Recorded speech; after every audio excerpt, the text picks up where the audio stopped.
excerpts from the series from the Fortean Times libraries. In their series It Happened to Me, Real Life Tales of the Paranormal, Volume 2. Ordinary people's extraordinary true stories from the pages of Fortean Times.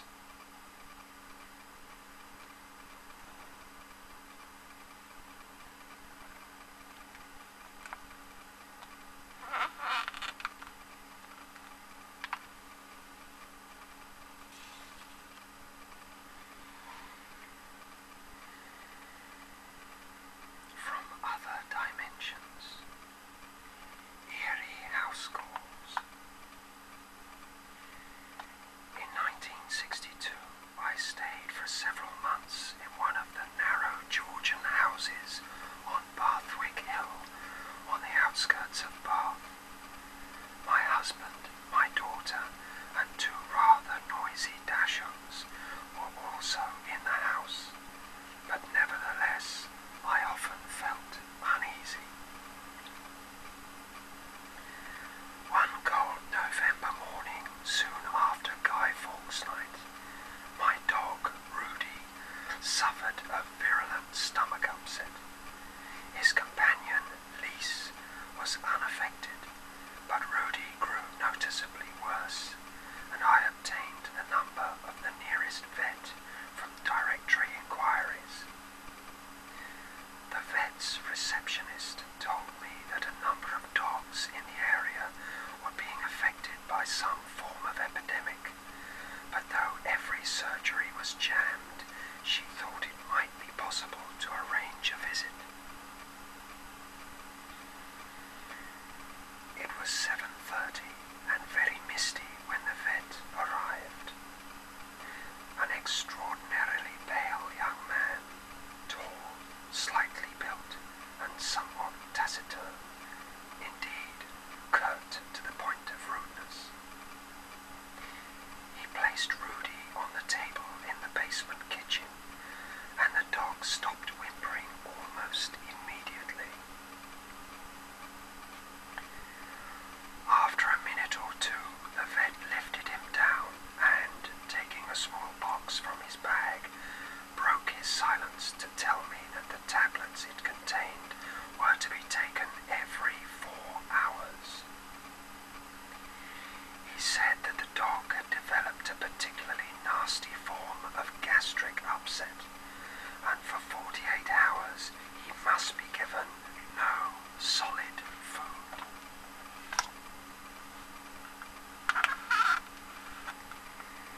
He would, however, recover if he took all the tablets. Considerably relieved, I tried to make light conversation as we went back upstairs, but he offered no response. As he went out into the foggy night, he didn't even say goodbye. The tablets worked, and within a matter of hours, Rudy was himself again. The following morning, I rang the vet with the good news. The receptionist said the epidemic was very much worse. She was sorry no one had yet been able to look at my dog, but someone would be calling later in the day. Confused at this, I told her a vet had already been, but she insisted I must be mistaken. There Mr. X or Mr. Y and Mr. Z had all been occupied in other directions, but she promised to check. She soon called back to confirm that no one from the practice had called at a house on Bathwick Hill at any time in the previous week.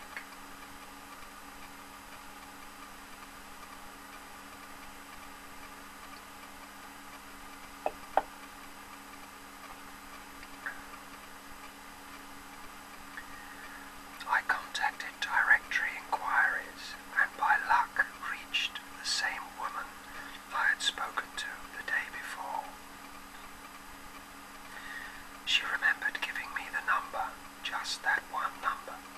someone suggested that with such a mystery it would be worth checking other vets. She assembled a list of every vet for miles around, which I double-checked with a borrowed copy of Yellow Pages. I rang them all and drew a blank. Rudy made a full and speedy recovery. What the tablets were, I have never found out, but at least they were tangible and extraordinarily effective. The young man had left without mentioning payment, and I assumed I would receive a bill, but while we remained in that house for a further 3 months, no such bill arrived. Perhaps the vet was visiting from another dimension, or maybe he was one of those people, frequently medical practitioners, who are said sometimes to be whisked through space without their knowledge to render help where it's most needed. We'll probably never know, unless there's an aging veterinarian surgeon who recalls mislaying half an hour of his life one November evening 37 years ago.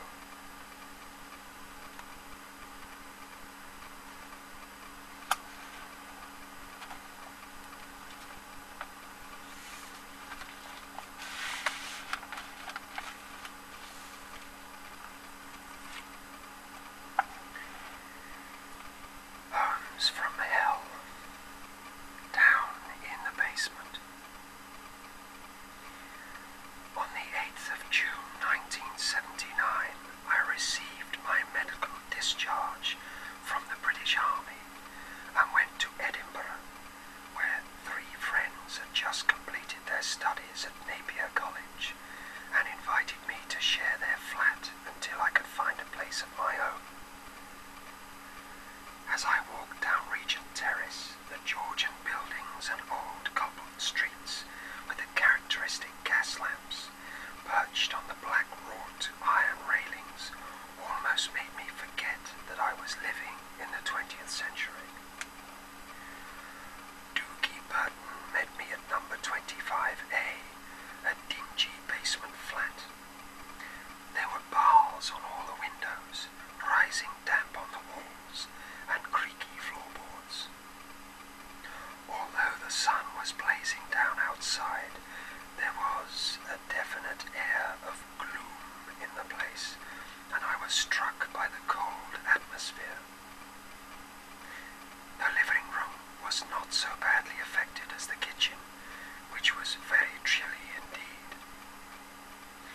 The flat was only big enough for 2 with any comfort, never mind 3 students and a friend, but we were chums, and the cramped living didn't bother us too much. Doogie went back to college, leaving me to settle in. I made my way down the narrow, dark hallway to the kitchen. The heavy wooden door needed a bit of effort to push open, mainly due to the thick carpet that covered part of the stone floor. The chill remained, along with the feeling of another presence. I started to fill the kettle for tea when a voice close to my right ear barked, "Yes." I jumped out of my skin and spun round to face the intruder, but there was no one there. I searched the flat, convinced that Doogie or the others were playing a practical joke. No one was around, except the cat, huddled under the sink with hackles raised and claws drawn. Fearing ridicule, I refrained from mentioning my experience to Doogie, Derek, or Colin. I reasoned that perhaps the voice had carried from the flat next door. One hot and sunny Saturday, about a week later, Doogie and his fiancée Janet went out to shop, leaving me alone. When they returned, I sat with Doogie in the sitting room and told him about the voice in the kitchen. He listened pensively without laughing, and then called down the hall into the kitchen for Janet to put the kettle on. Her voice answered, "Yes." It was the same voice I had heard before, and it certainly wasn't Janet's voice. Doogie appeared not to notice. I led him into the kitchen. There was a chilly atmosphere, but no sign of Janet. We stood there in silence. Then the front door opened, and Janet walked in. She explained she had gone back to the local grocer after forgetting something. After this second episode, Doogie, Derek and Colin related the experiences which follow.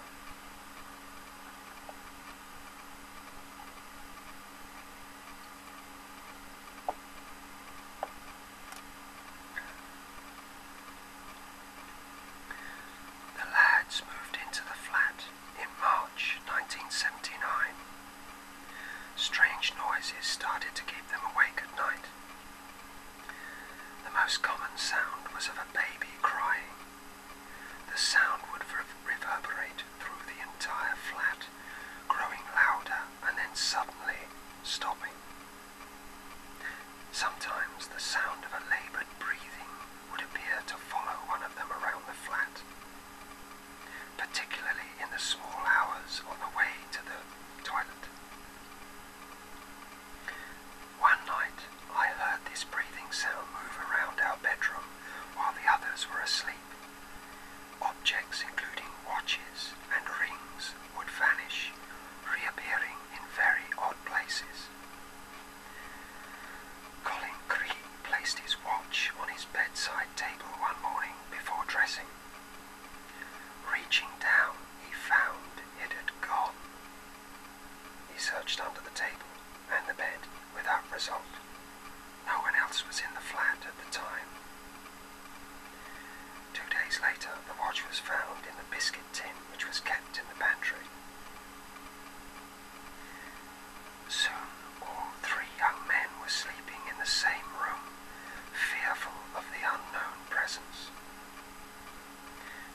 One cold April night, a warm, furry animal jumped on top of Colin's bed. He began to stroke what he thought was the cat, talking softly to it as it purred. Doogie asked him to stop talking to himself. Asked what he meant, Doogie said that he had the cat with him. Derek McClelmont then said that he was stroking the cat. Brian McCready, a friend who was staying the night, then proclaimed all 3 to be idiots, as he had the cat with him. Doogie leapt out of bed and switched on the light. There was no cat in the room at all.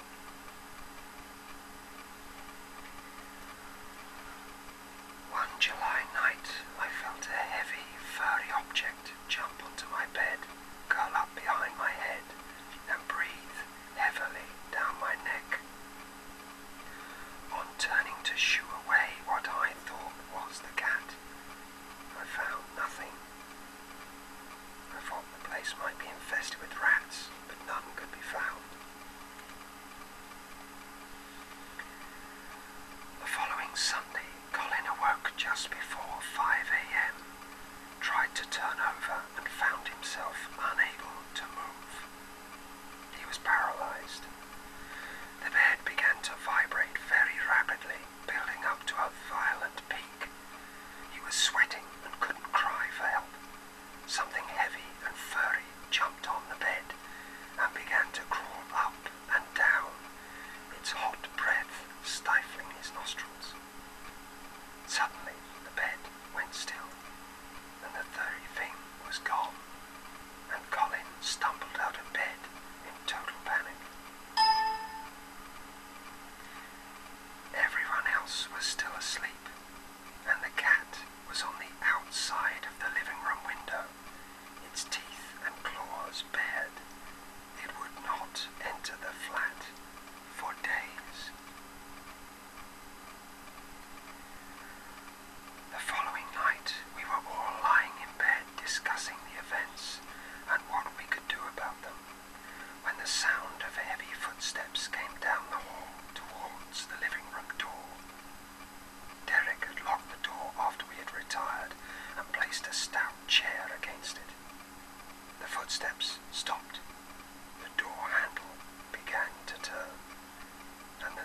started to bend inwards, as if something extremely strong were pushing against it. This happened 3 times before the footsteps retreated. We heard the kitchen door open and shut with a slam that made us jump. No one dared investigate that night. Nothing happened for 4 weeks. As the kitchen was quite large, Derek had curtained off the dining area for use as a bedroom and began to sleep in it regularly in spite of the cold and damp. Near the end of July, we all attended an all-night students' party a few miles away. Derek returned to the flat in the early hours with his girlfriend. They huddled in Derek's improvised bedroom, trying to get some sleep. Suddenly, Derek snapped awake and saw the kitchen door opening. It didn't creak or rub against the carpet, but glided open silently and slowly began to close again. Derek and his girlfriend watched, scared stiff, as it opened again and remained open. After much persuasion, Derek decided to get out of bed to close and lock it. But the door instantly slammed shut with a tremendous bang. The next morning, Derek's girlfriend said she would never enter the flat again. 2 weeks later, a Saturday, Derek was awakened by the front door being opened. It was Brian McCready. As he walked in, Derek noticed his girlfriend, Kirsten, follow close behind. Derek sat up, drank a mouthful of tea that Brian had brought him, and noticed that Kirsten had vanished. "Where's Kirsten?" asked Derek. Brian said that she was at college for the whole day. Derek still swears he saw 2 people enter the room. It was time to try and find an explanation for all this stuff, so I suggested a seance. After much debate, grumbling and general argument, we agreed to give it a try.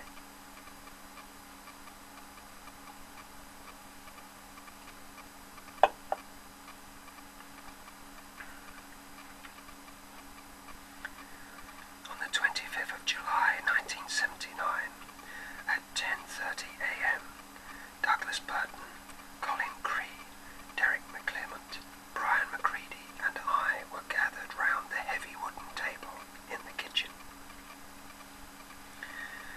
There was the numbered alphabet in a wide circle with a whiskey glass in the centre and the yes and no cards on either side. Derek asked, "Is anybody there?" No answer. Brian and I had no better luck, but when Colin asked, the glass shot to yes.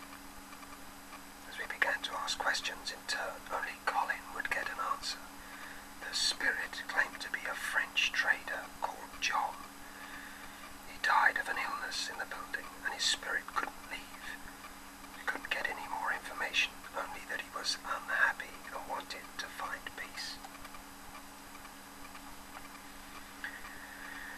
I wasn't satisfied because I thought that so many sounds and contact experiences must surely be caused by more than one presence. I pressed for a further seance, which we held 4 days later. The same people were present, along with 2 female students whose names escape me. We began at 11:50 p.m, and this time it was Doogie Burton who made contact. I have reconstructed the dialogue from my notes. Question: who are you? Erratic movement of glass, no coherent name. Question: where are you from? Answer: Earth. Question: when did you pass on? Answer: 21st century. Murmurs of disbelief. I asked everyone in turn to take their fingers off the glass to eliminate the possibility of a prank, but the story remained consistent, and everyone was as mystified as I was. Question: which part of Earth did you come from? Answer: another time dimension. Question: how did you die? Answer: illness which was caused by the fallout of vehicular power source. Question: what powered your craft? Answer: inter-react drive. Question: why do you answer only my questions? Answer: you are my ancestor. Question: how can we help you? Answer: release me from my time zone. Question: how? Answer: I do not know. Question: do you want us to contact you again? Answer: yes. At this point, Brian jokingly asked, how much is the price of petrol these days? The glass shot across the table and fell over. The seance was concluded. Immediately, the electric lighting failed and we panicked. The female students were screaming. Brian and I found ourselves wrestling on the hall floor while Doogie, Colin and Derek were trapped in the kitchen, unable to open the kitchen door, which had closed by itself. Suddenly the door opened again. Doogie lit a match and the lights came on. The flat was ice cold, and the two girls said they would never enter the flat again. At 2 p.m. that night, I felt a strange sense of foreboding. A tremendous crash came from the kitchen, followed by the sound of the kitchen table being dragged across the stone floor and objects being thrown around. The commotion lasted about a good 10 minutes, then total silence. The following morning, Derek admitted that he had heard the sounds too. We cautiously entered the kitchen. Nothing was out of place.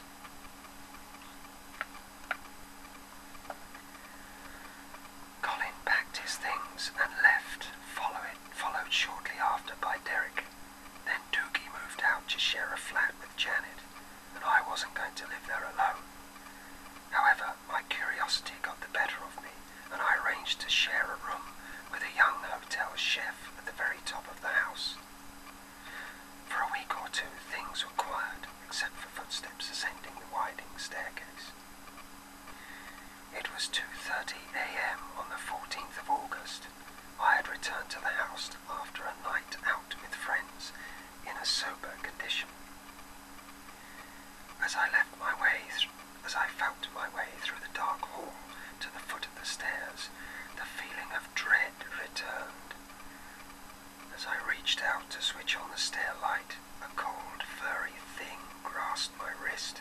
I shrieked, bolted up the stairs, as I peered over the banister into the inky blackness and saw two slitted yellow eyes staring up at me. I can tell you I didn't sleep a wink that night. The following evening, I arose at 5:30 p.m. to start a new job as a hotel night porter. I picked up my Guinness pint mug in which I'd kept my razor, toothbrush, etc., and walked down the hall to the bathroom. Realizing I had forgotten my towel, I put the mug beside the bath and returned to my bedroom. I was about to go back to the bathroom when I saw my mug back on top of the dressing table.